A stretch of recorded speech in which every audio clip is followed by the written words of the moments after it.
Welcome to the Viewless Wings Poetry Podcast, where we celebrate the craft of poetry. Each week, we feature interviews with incredible poets and artists, including Olivia Gatwood and A.E. Stallings, and original poetry read by the authors. I'm your host, James Morehead, Poet Laureate of Dublin, California, and author of Canvas and Portraits of Red and Gray. Jessica Sabo is a former classical ballet dancer and writer whose work focuses on the intersection between eating disorders, trauma, and sexuality. Her poems and essays have appeared in publications by 805 Lit and Art, Inklet Magazine, and the Dead Mule School of Southern Literature, among others. Her work has been anthologized with Channelmaker Literary Journal, Adelaide Literary Magazine, Damaged Goods Press, and is forthcoming with Quill Keepers Press. Jessica was selected as a finalist for the Adelaide Literary Award in Poetry in 2020, and is also the author of a chapbook, A Body of Impulse, Dancing Girl Press and Studio, 2021. A West Coast transplant and a Virginian at heart, she currently lives in Southern Nevada with her wife and two rescue dogs, one of which has wings. Jessica, welcome to the Viewless Wings Poetry Podcast. Happy to have you. Thank you so much, James. I'm happy to be here. Well, the very first line of your chapbook sets a raw and emotional tone. I have been for sale since birth. That really struck me. How hard was it to share the emotions you capture in this chapbook? It was definitely a journey in sharing those emotions. They came from a place that it really took a lot of courage to bring to the forefront. There are certain poems that were easier to write than others. As you can see, each section is comprised of about 5 or 6 poems, and that poem specifically, I knew I had to make an impact somehow. I had to set the tone for the reader. I wanted them to know what they were getting into with that first line. So it was both easy and difficult, if that makes sense. Mm-hmm. Yeah, no, I thought that first line perfectly set the tone for the chapbook. Your chapbook also has dance references woven into multiple poems. For example, you write all bouncing curl and pointed toes and multiple other references. How did you think about balancing personal and even autobiographical experiences with pure invention in your poetry? That's a great question.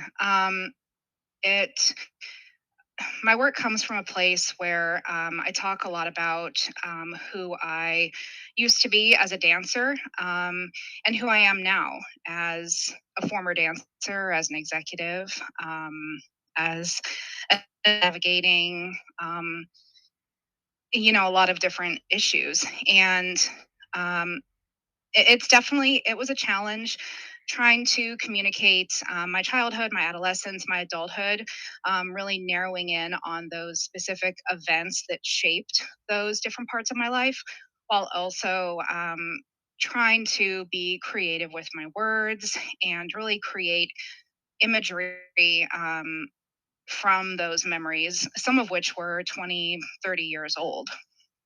It was definitely a challenge, but I truly enjoyed the work and the challenge. No, I think what's interesting about poetry is there are many autobiographical experiences that we weave into our poems, but there's also mystery. It's not explicit. Poetry avoids being so explicit as this is the truth, this is invention. And did you I haven't actually I didn't write this down. I'm just thinking this down. Did you get any qualms about where you had to veer into invention to maintain the poetry and steer away from what actually happened? Or was it more you focused on the poetry and used your reality as a source of inspiration? Um, I used my reality as a huge source of my inspiration. Obviously, um, some of the imagery was, I wouldn't say it was invention, but some of the imagery was based more on photographs that I look at, on accounts from certain family members, on experiences that I remember as a child, bits and pieces, and then I'd string it together. Now, some of the other poems in the chapbook are based 100% on memory. A lot of the poems in there recount specific events in my life where I do remember every minute detail. Hmm. So those, I don't want to say those came more easily. They were actually harder to write because, when you're trying to input every detail and be so specific, and you want to infuse every detail you can into the writing, sometimes that's more painful Hmm. than Hmm. using imagery. um, so I think that the chapbook combined both types of poems, both types of approaches. So you've kind of touched on this a little bit, but let's go a little deeper. So how would you describe your writing process? How you go from an idea Mhm. to words to a fully formed poem, to the extent any poem can ever be fully formed? Yeah, you're absolutely right. Even now, I look back at some of the poems and I think there would be certain ways I would rewrite it now. So writing is definitely rewriting, as they say. My writing process, um, it depends on what I'm writing about, to be honest, James. If I'm writing about something from childhood, then I normally have a more casual process where I think about what I want to write about. I think about the memories, what I was feeling at the time, how I feel now as an adult looking back on those memories, which impacts my writing significantly. But then I also have a writing process where if I'm talking about something that happened in my adulthood where I have a very clear memory of it, then I do more of an outline. But it's still a loose outline. I'll sit down and I'll just write it all the way out. I won't look too much at the structure. I won't look at the grammar. Sometimes I don't even look at the spelling. I just try to get it out. So that way I have a shell of a story that I can really mold into something more artistic and something more creative. So your book is rich with beautiful and powerful lines. One example that I particularly liked was, "I never saw a shade of black like the one you wore, deeper than the blooming bruises, heavy like the chill that crept into your home when I knew there was no saving to be done." So how do you decide when to stop revising and editing a poem? What are your sources of feedback and critique? Um, a very large source of feedback for me um, actually comes from my wife, Shannon. Um, she's read every single poem that's in this chapbook, and she's heard me read probably 70 or 80 poems to her because I value her feedback more than anyone else's. Um, and the subject matter speaks to that as well. I also, when I started out writing poetry about 3.5 years ago, I knew that I wanted to be published like as soon as possible, not just so I could, have publishing credits, but I wanted feedback from professionals. Mhm. And I noticed that with a lot of the rejections that I'd receive, I'd also get a lot of feedback from the editors and from the poetry readers. And I took that and it was hard at first, obviously, when you get that sting of rejection. But I really took that feedback and I looked at my work and I looked at where I could improve. And sometimes I would put a poem away for a month, 2 months, 3 months, and then I'd come back and it would allow me to more clearly see where I needed to work on it. So feedback came from those submittals as well and those rejections. It's interesting, my wife is also my first line of editing, and I'm part of a poetry critique group now, and I think I misread the first line that I love so much. I wanna make sure I correct that or it's gonna bug me, and maybe I read it right. I'm gonna have to go back and listen. "I never saw a shade of black like the one that wore you." Yeah. I think I reversed it when I read it, and that just it's gonna bug me if I don't as a That's poet, okay. every word matters, so I was thinking, I think I misread that, I have to fix that. Alright, so structuring and ordering a collection of poems is challenging. because in Mhm. most cases the poems weren't written with a collection in mind. I'm very curious to know, when I finish this question, if that's not the case here, but they weren't written with a collection in mind, they were written over time. How did you settle Mhm. on the ordering of the poems in your book, the sections, and how they were named, which I think works extremely well? Thank you. Yeah, I'm so glad that you asked that. It took a long time to piece together this chapbook. Like you said, I didn't write these poems in order, and so when it came time to, put everything together, it was a daunting task and something that took a long time. The chapbook is about trauma and mental illness and what my journey has been thus far in life, dealing with both. Um, it's about living with an eating disorder and being faced with death and ultimately choosing life. And so I knew that I wanted to have certain sections that spoke to those moments in my life. So the three sections of the book, we have Cradle, which is the first section that's more so related to my childhood. Um, those are poems that speak to not only my development as a child, but also my eating disorders development. Where did it come from? How did it develop into the disorder that it was when I was a teenager and when I was an adult? The second section called Marrow, I like to kind of call that the meat of the chapbook. Those are poems that describe the ugliness of mental illness. What is hidden from society. It describes the war in trying to survive while you're slowly killing yourself, which is what I was doing. And then the third section is Clamor. So those are poems that speak to the rawness of recovery, the unlearning that you have to go through when you're trying to survive an eating disorder, and also the forgiveness that you have to give yourself, which is definitely something that I work on every day.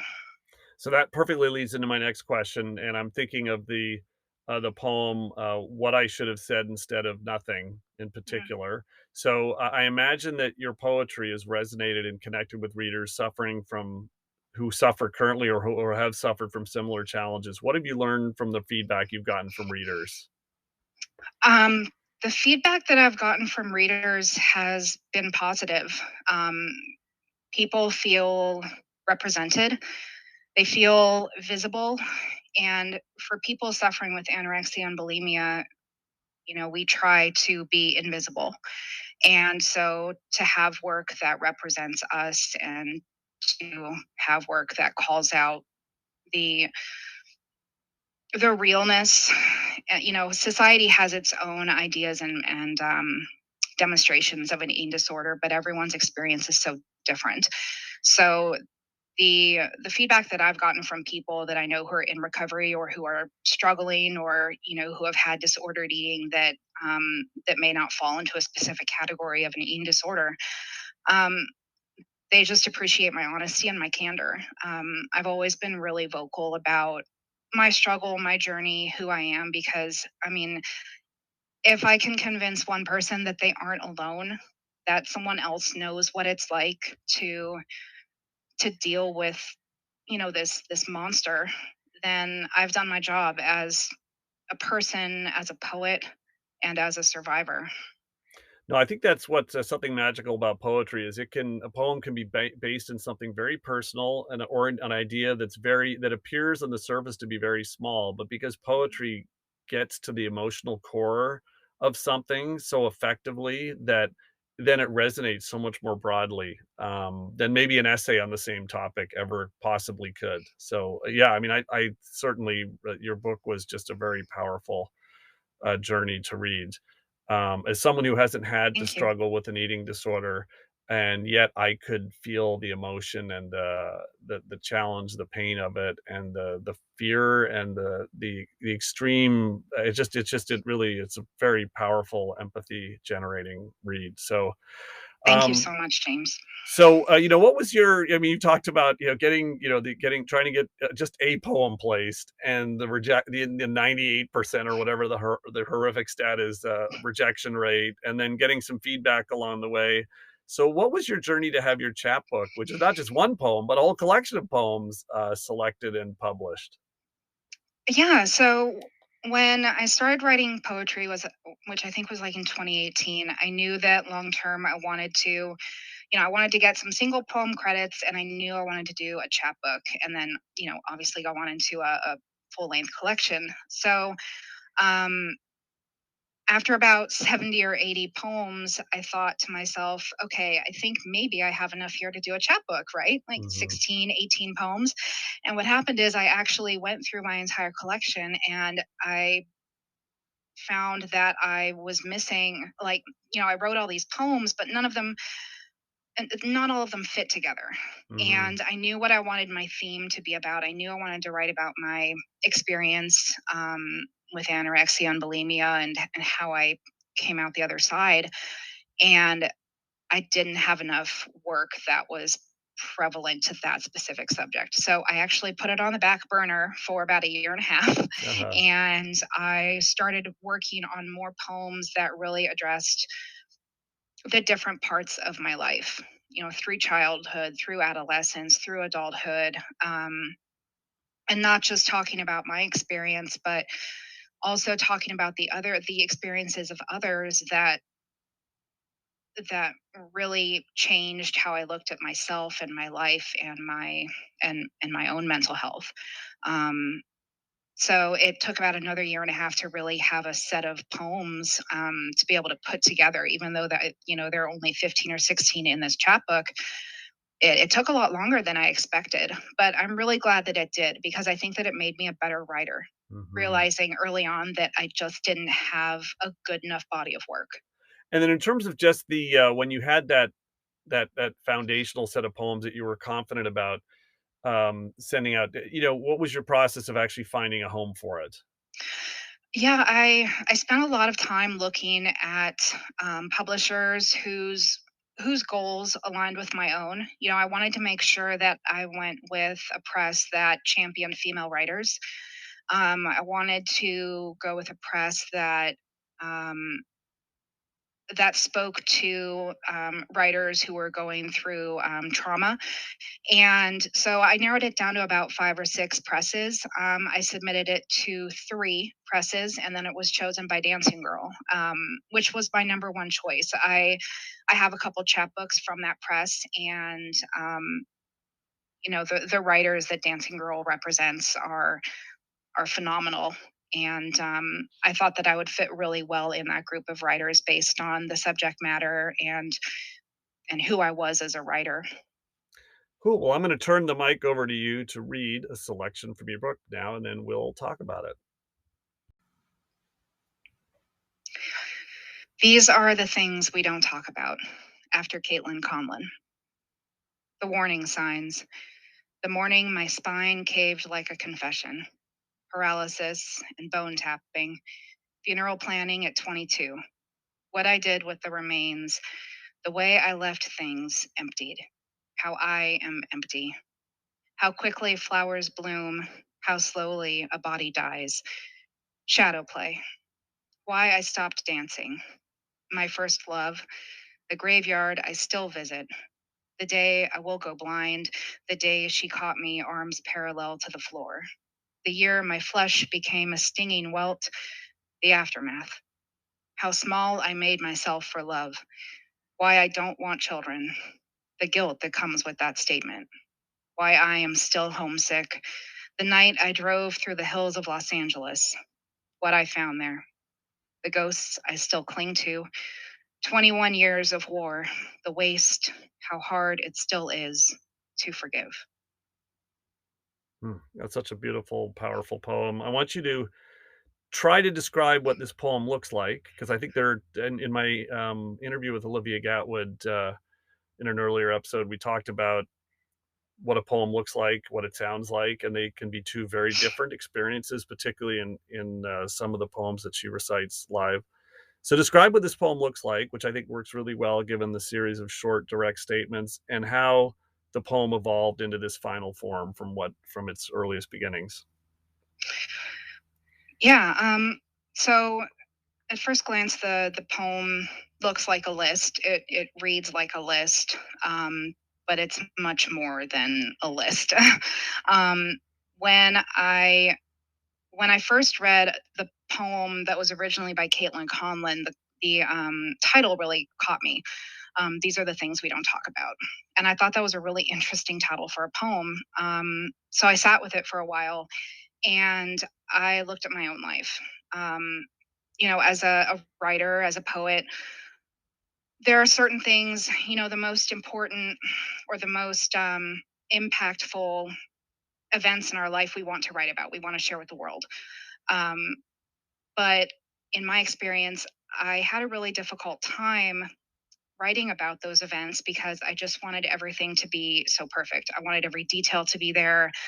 Um, I had tried writing these events in essay form, and it just became so daunting to try to communicate these significant, impactful events. And so I thought about these things that I wouldn't write about. And these things were my things that I don't talk about Hmm. because I don't write about them. And so that's really where the poem came from. Um, some of these items are things I've never really talked about to anyone besides, my wife, Shannon. Funeral planning at 22, for example. Um, 22 was one of my darkest years where not only I was dealing with, my eating disorder, but I was also dealing with depression, anxiety, panic attacks, self harm. It was a really, really dark time for me, and I don't really bring that part of my life to light. But in this poem, I could. I didn't have to expand on it. I didn't have to explain it. It was enough just to bring it into a poem, Hmm. and that's really what the poem is about, No, I bringing thought those it was. unspeakable moments to light. I think it was so much more powerful with the, this is what poetry can do so beautifully is you can have such a tiny hint of detail, and then the reader can take it in a direction that is personal to them, even if it's Mhm. different than what was personal to the poet. So I thought it was very effective, and the way you visualized it, I thought was very effective. So, how do you approach reciting your poetry, especially poems that draw from such personal source material? Reciting poetry is something I'm still working on. The way that it sounds in my head and the way that I speak it are usually two very different things. So I spend a lot of time trying to think about the way to speak the words in the most impactful way. So with certain items from this poem, they're they're read with pauses at both the front and the back end. With other parts of this poem, they're read in succession, one after the other. So I really try to break down the poem, and I try to make sure that when I am reciting a poem, I'm doing it in the most impactful way and in the most concise way, which I think is also something that's hard to do, especially when you have a poem that's kind of a run on where it doesn't have a clear beginning and a clear end. You want to make sure that you allow the reader the time to really process what you're saying. And that's something that I try to work on a lot, because when I first started reciting, I would just go a mile a minute, just trying to get through it. And I realized when I would listen to myself that I wasn't doing the poem justice. So, why did you choose this poem in particular to read? And I ask that because there are definitely go-to poems in my book that I prefer to read, either because I enjoy reading them or because I've figured out that they resonate more when read out loud. Because not all poems work as well read out loud. So, what in particular did you choose this poem? Um, I honestly, this is the poem that all the other poems in this chapbook were published well before this poem. It Hmm. took me 2.5 years to get this specific poem published. And so I knew I wanted to share it on the podcast, because it honestly has out of all the poems in this chapbook, it has the most meaning to me. Mhm. And that goes back to what we talked about with bringing these moments into the forefront that I haven't been able to write about. I haven't been able to talk about as freely as other parts of my life, and so I wanted to challenge myself um, to share this poem, which houses the events that I think really shaped me into who I am today. That's why I chose it. Terrific. Well, finally, what advice do you have for listeners who are just starting to write poetry or who are tempted to write their first poem? I would say it might sound silly, but embrace the poor writing that is going to be your first draft, your second draft, your 10th draft, your 20th draft. um, it's okay not to get it right the first time, and that was something that I didn't really understand when I started writing poetry. I had been a memoir writer and an essayist, and I thought poetry would translate into the same type of writing where I could just do one or two drafts and I'd get it. But that's not what poetry is, and you have to be okay in sitting with the the sentence that just isn't right, with the word that you just can't think of, with the subject that's just so hard to get out on paper. You have to be comfortable with that in order to improve as a writer, as a poet, as an artist. So that's the advice that I would give. Just be okay with not being the best at first. That's great advice. Well, Jessica, I want to thank you so much for joining the Viewless Wings Poetry Podcast, and I encourage everyone to check out your chapbook, A Body of Impulse. Links in the show notes, or you can find it on Google search. It's a powerful, powerful, valuable read that will, whether or not you've experienced the things that the chapbook covers, you will have empathy and a deeper understanding from the read. So, thank you very much for taking the time. Thank you so much, James. I really appreciate it.